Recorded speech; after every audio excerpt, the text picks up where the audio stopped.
Hey, everybody, and welcome to the Meeting Protocol Monthly Podcast, where we chat with some of the coolest people in the business and bring you useful and relevant information about what's happening in the world of meeting planning. I am Dora Figueredo, the head of events and education at Meeting Protocol, coming to you from New Jersey, but not from my living room. So if you are a usual listener of the podcast, especially on YouTube, I always have the same background. And today I'm not at home. So my wishes of recording somewhere else have been granted, although unfortunately it's not a Caribbean island, which is what I would have preferred. We are continuing our now yearly January episode tradition of a conversation between me and Ed, the founder of Meeting Protocol. In case you missed last year's episode, Ed Byers is a certified human resources professional and has both CMP and CAE designations. He not only runs Meeting Protocol, but also runs CanRev Collaborative, which works with charities, associations, and nonprofits to increase their revenue and impact. He also teaches at Seneca College in Toronto and has managed the Special Olympics, which is, I think, the coolest part of his career.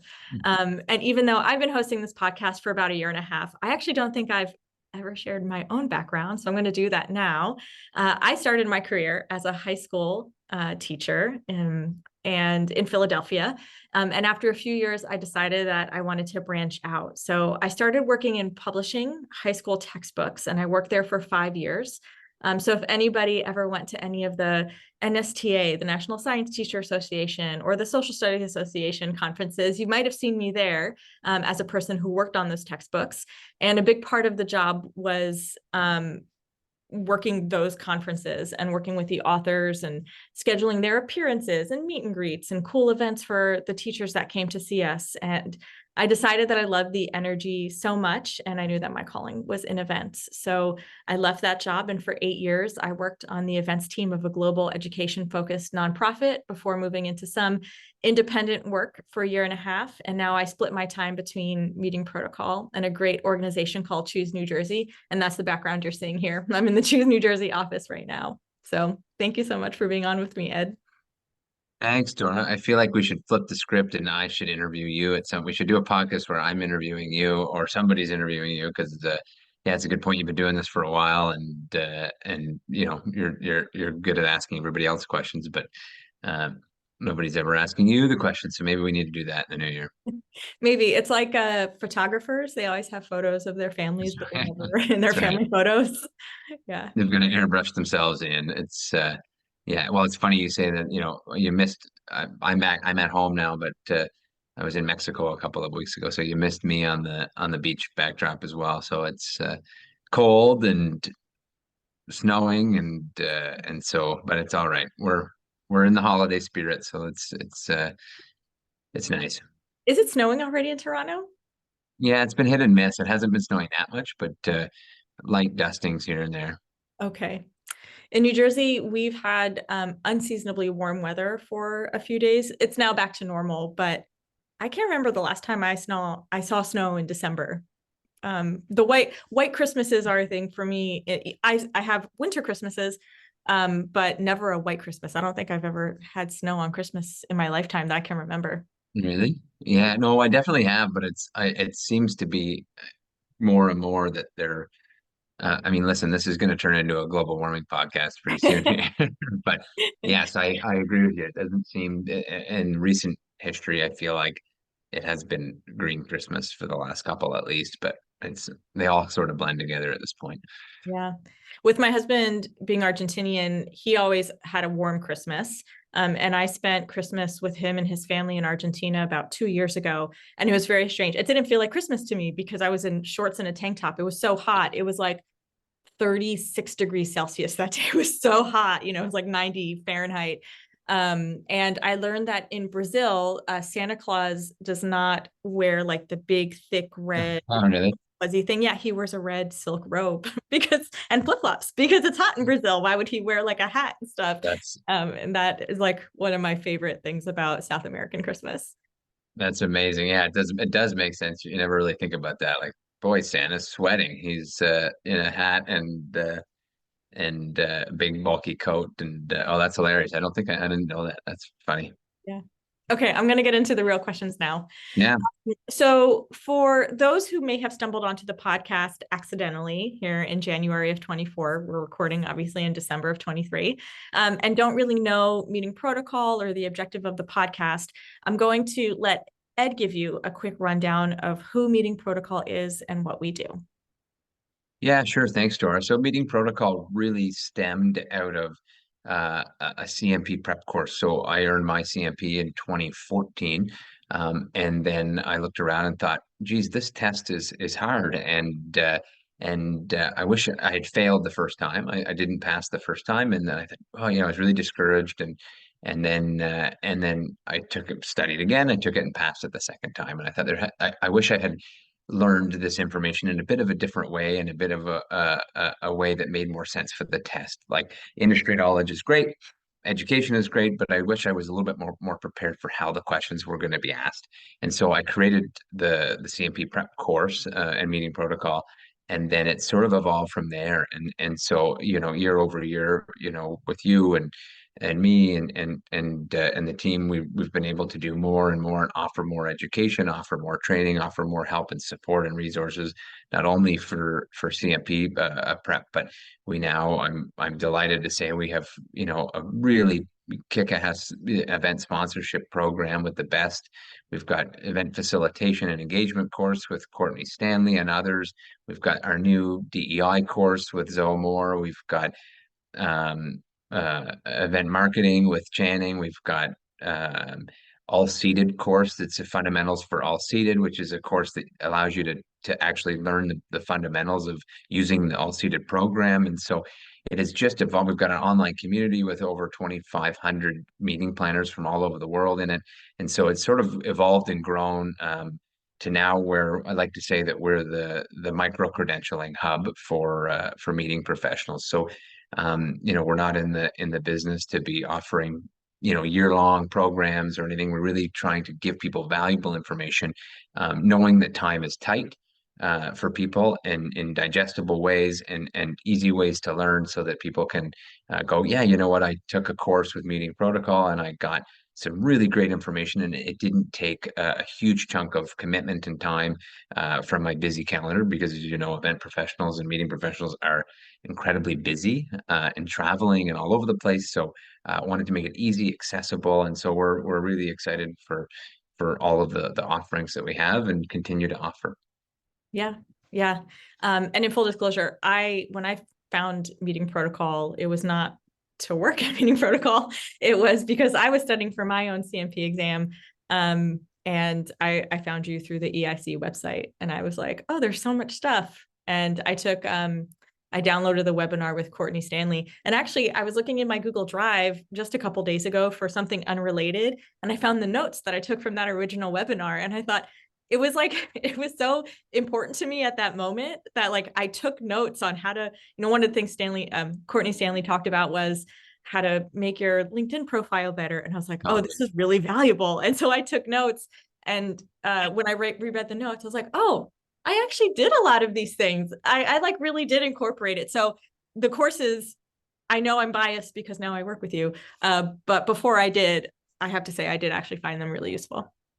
It's funny you say Courtney did a 1 hour workshop on career coaching in 2020 during the pandemic, and it's on demand. And I think we've had over 300. It's free, and you get a continuing education credit for it. And I think we've had over 300 people sign up and love Nice. it. Like people write all the time, and they're like, "This is the most." So it's funny you say that, because people are like, "This is the most helpful thing that for me, like as a person that's trying to brush up my LinkedIn, trying to look at new career options, where to go." And I mean, listen, I can't say enough great things about Courtney anyway, but that course, that 1 hour workshop in particular during COVID was amazing. And it sort of lends itself to that comment that I made of that we're really trying to provide timely, relevant information to people that need it, that makes sense for what's happening in the ever evolving landscape of meeting and events.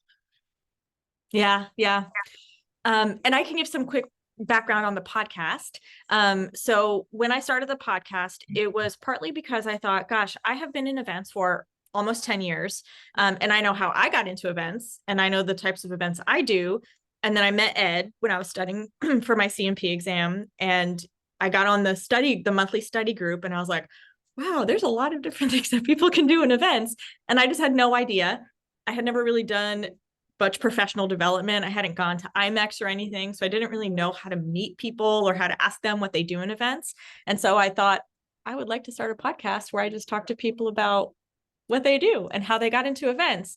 And it's been so much fun. I've learned so much.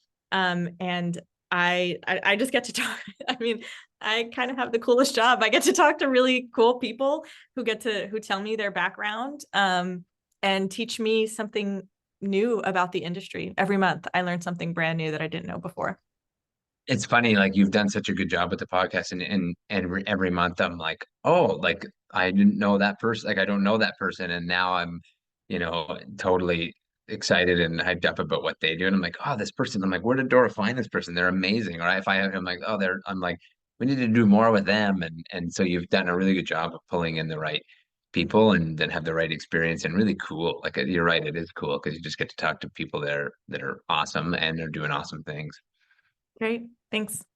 So in last year's episode, you mentioned the things you wanted to launch in 23, which we successfully did. A full-length CMP mock exam, um, blood, sweat, and tears to write all of those CMP questions. So if any of you guys are looking for a practice exam, go do it. An overhauled CMP prep course where we took some of your older material and we just basically modernized it a little bit and streamlined it a little bit. And I think that was like, it was a labor of love. And I think it was a really great thing that we did to overhaul it. And a DEI inclusion course, as well as starting DEI workshops quarterly, which we did our first one in December. So our next one, maybe we should plan it for February. All of this in addition to our totally free monthly CMP study group. So Ed, what are we working on in 24? Yeah, it's funny. I was thinking about this, reflecting on that this month and recently, and I was thinking about, boy, we don't want to boil the ocean, but there's so many things we can do in so many directions. And so one of the things I'd like to do is take a bit more of a pulse and feedback from, our network of, thousands of planners in North America mainly, and sort of get a bit more of a pulse and do a bit more research on what is really relevant and what's needed from people. I know there's lots of stuff out there on AI and on other, information that people really need. And so trying to really kind of get a handle on what it is that is missing and what people really want to know. And the second thing that we've been exploring, and I really want to double down on this year, is engaging the younger generation of meeting planners and giving them an opportunity and resources to get into the industry. And kind of like you may remember, well, you have a bit of a different background, but I remember finishing, my degree and kind of going, where do I go? Like what's out there? Do I go to MPI? Do I go to EIC? Do I go to what's association should I belong to? Should I get my CSEP designation? Should I get my CMP? And there's so many like government meeting professionals, and there's a long list of really great designations and a long list of associations to belong to. And so my goal in 2024 would be to build something out that when a student graduates from a program that are interested in meeting and events, there's something for them to say, got it, like this is the landscape for what exists out there, and this will help me better navigate my own career path. And so don't know what that looks like in terms of is it a course, is it resources, is it the community. I don't know yet, but that's kind of where I'd like to focus my attention and our attention in 2024, is engaging the next generation of planners. That's great. I love it. And I want to add a note to our listeners that Meeting Protocol is a 3-person show. It is Ed, Dora, and Alex. And we read your emails. If you send us a message or you message us on Twitter or on LinkedIn, one of us is going to read it and we are going to respond. We're not some organization with invisible people sort of in the background as cogs. So seriously, email us. You can email me directly at education@meetingprotocol.org. If you've got ideas, if you're like, I haven't really found a webinar or a course or something that this piece of knowledge that I know, tell us. We want to make it for you. Like, we are here to support you, and we can't do that if we don't know what you guys want. So feel free to reach out to us. Yeah, that's a good point, Dory. Yeah, send us a note if you have any ideas because we're totally open. Yeah, 100%. Yeah. So meeting protocol was started obviously with a CMP focus, and now there's more to it. But I was recently reading Convene's 2022 annual survey, and the 23 edition should come out next month. That stated that event planners with their CMP certifications earn up to 11,000 US dollars more per year than those with no certifications. So I think that's a great reason to get certified. And Ed, what is your opinion on the future of CMP and the need for certified professionals? Yeah, well, I can tell you just, anecdotally from the CMP prep course, and I think I noticed a huge shift during the pandemic of people getting more interested in the CMP, and I noticed people getting certified. I think the future of the CMP is incredibly bright. I think there's more opportunities that the EIC, I think, are looking at and working on, and I don't know, but there could be new opportunities to engage different demographics and expand the designation and have more offerings. And I think I'm pretty sure they're looking into different ways to explore and expand the offerings.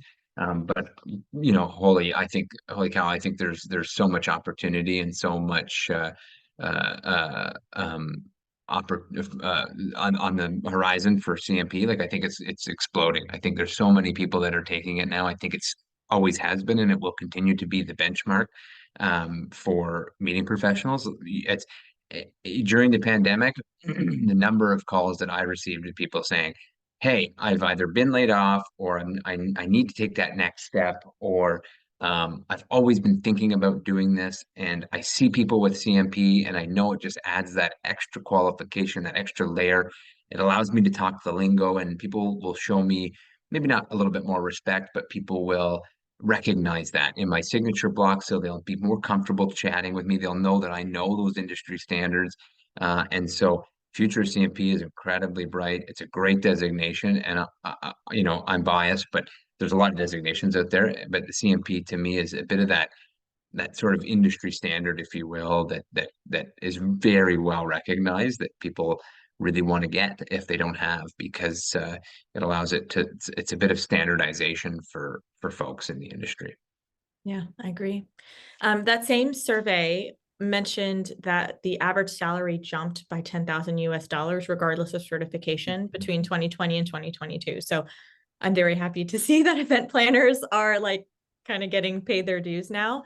But 25% of professionals work over 40 hours a week, and one third took a week of vacation or less, which sounds insane, but I don't know, Ed, you're from Canada, so potentially that sounds even more insane to you. As an American, from the US myself, like that sounds pretty normal to me, unfortunately, but like my gut tells me that's not okay. And so as a person who runs multiple businesses that are events focused, and knowing that events is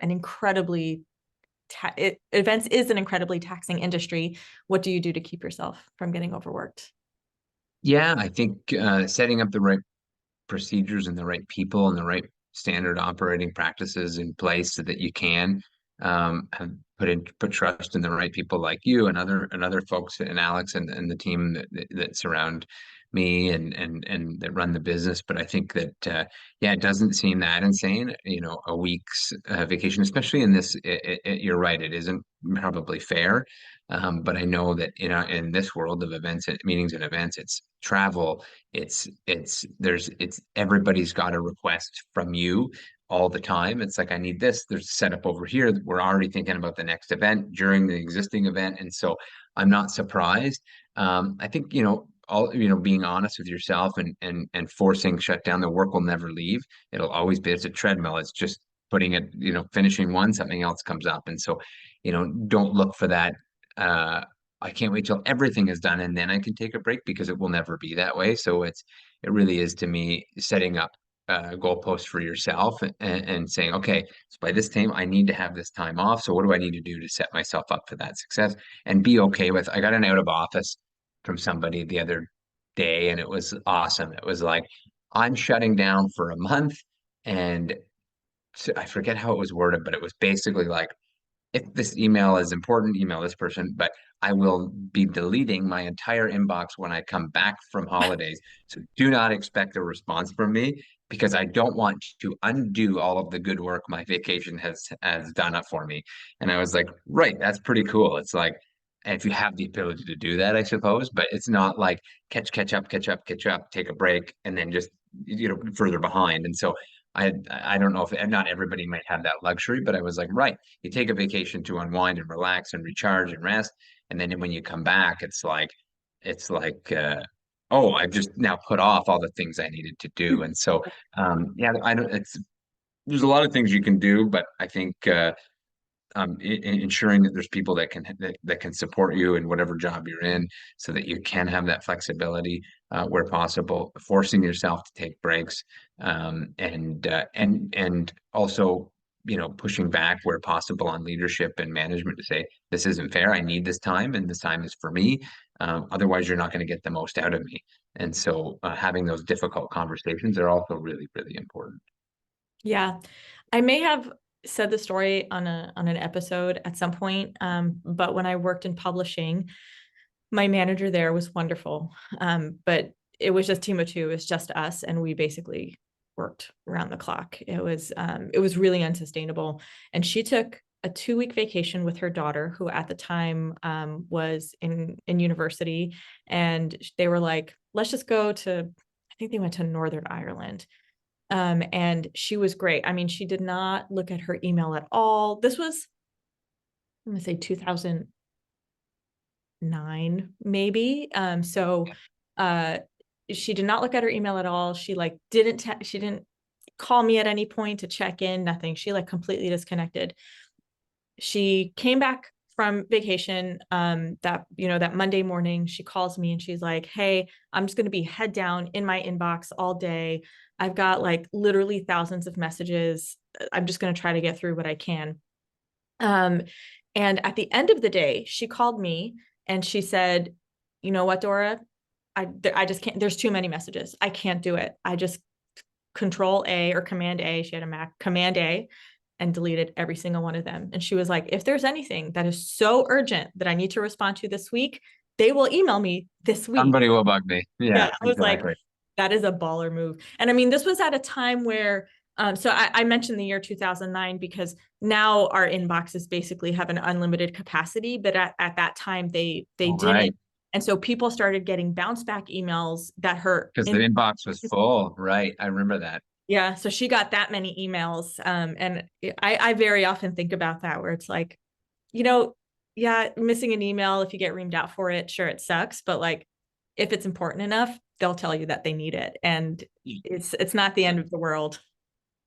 Somebody will bug you if they need you. Totally. Yeah. Yeah, totally. So Ed, what did you work on in 2023 that's of note? And what trends did you see throughout this year that you're excited to continue into next year? Yeah, I think for me, I was kind of, I don't know, this is probably backdating a little too far, but when we think about COVID, and I feel like I didn't quite think that it would get back to as much travel as it has. Yeah. Like post-COVID 2021, 22, or whenever it sort of ended, call it 2022, it kind of was like people were hopping on planes again and moving. In 2023, I feel like, you know, like, I mean, listen, meetings have been back now for 2 years, but like they're back. Like it's like it's here. It's not going anywhere. It's obviously proven that in-person meetings are um it's a thing. People want virtual in some cases, but I don't think I saw the rapid descent of virtual offerings decline so fast. I thought that would linger a little longer. And just the ability to, even myself, I'm hopping on planes now way more, and I'm like, do I really need to go? Like I thought I would. For the first year, I was kind of like, well, maybe, nobody's really pushing to go anywhere. It's still kind of, but 2023 was a year of a lot of travel. And in some cases, I think it was probably like one or two of them. I was like, I don't really need to go, but I'm back. Like I'm going, and I need to be there. And so that has sort of surprised me in a way. But not really necessarily in a bad way, because people really want to be together. And so the power of in person is incredible. And you'll see, from my, understanding, hotel business is back, meetings are back. It's great. It's like people are, from what I understand, anecdotally, that, numbers are good. And so yeah, I don't have any real major trend predictions for 2024. I suspect that will sort of continue. Um, I wonder if 2024 budgets will start like 2022, 23, people were kind of like, doesn't matter, we got to get back, we got to do these things. I wonder if 2024 people will, I don't know, but will kind of revert back a little bit and go, okay, we came out strong in 2023. We're exhibiting at everything and we were there and we're hosting all this stuff and we have to make a presence. I wonder if people will start thinking a little bit differently in 2024 and going, having that bit of, okay, does it warrant the budget? Does it make sense for us? Do we need to do that? Is it the right thing? But, I can see that even on the association side too, like the conferences are back, and yeah, there's changes that have happened, because of COVID in terms of virtual offerings in different ways, but they do kind of, broadly speaking, they look similar to the way they were pre-COVID in a lot of ways. And I mean, that's to be expected. You're meeting in person, you're meeting in person. So yeah, no major predictions. I'm curious about budgets and what people are doing with interest rates increasing, Yeah. and people's budgets getting a bit tighter. I wonder if people will be attending as much in 2024 because there's so many competing events that I wonder if people will, in any industry. So if you're a medical supply, trade show and people have choices, so they are like, what will people start to pick? So I wonder if next year people will go, "Ooh, we spent a lot last year, so next year maybe we'll tighten up and only go to these things." Anyway, don't know, but curious to see. Yeah. I don't know if you saw the news. Time magazine, the publisher, recently appointed a chief events officer. I think for the first time in their history. So it seems like companies are placing their bets on live events and experiences as what is going to be most valuable in the next year. Totally. No, I'm not surprised. I didn't see that, but I'm not surprised. That's great. Yeah. Yeah. Yeah. Okay. Well, we've reached the end of our podcast. Thank you so much, Ed, for being on. And listeners, we would not be here without you. We always want to hear your comments and feedback. Like I said earlier, whether it's good or bad, if you think this podcast stinks, tell me, because that's the only way it's going to get better. So please send any feedback, thoughts, suggestions, either through comments on the podcast if you're on Spotify or watching on YouTube, or by emailing me at education@meetingprotocol.org. And let me know, who do you want to see featured on the podcast? Do you want You to want to be invite Ed back again? and yeah, anything that you guys think is helpful, we want to hear about. So thanks again, Ed. This has been a wonderful conversation. It's great to talk to you about things that are not just work related. So thanks. Yeah. And Thanks. thanks to our listeners and Meeting Protocol fans for checking out this episode. We hope you stick around with Meeting Protocol throughout the rest of the year to see all the fun things that we're hoping to offer in 2024. Go to meetingprotocol.org, where you can sign up for the newsletter that includes a link to all of our monthly podcasts, a CMP tip of the month, and tons of resources for all things related to meeting professionals and CMP. Thanks, Dora. Thanks for having me. And yeah, I look forward to engaging and chatting with all of you that are listening, and the Meeting Protocol followers throughout 2024. All the best for the holiday season, and we'll see you in the new year.